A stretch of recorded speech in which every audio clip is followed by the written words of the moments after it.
Подошел к концу и февраль, однако акции, запущенные во время него, продолжаются и обретают все большее число участников. К рингтону победы присоединился Ленск.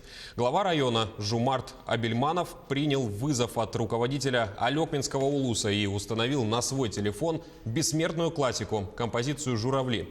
Напомню, что вы все еще можете принять участие в акции «Рингтон Победы», установив на свой телефон мелодию песен военных лет на звонок.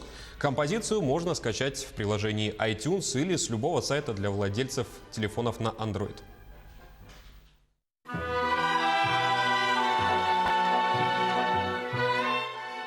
Глава Алекминского улуса Николай Харбин передал мне совету челленджа «Рингтон Победы».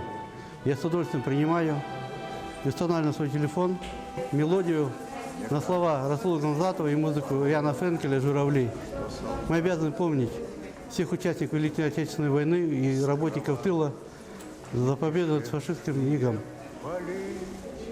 благодаря которому мы сегодня живем под мирным небом. Я, в свою очередь, передаю эстафету челленджа главе Мирнинского района Мухаммеду Решату и главе Горного улуса Никите Андрееву.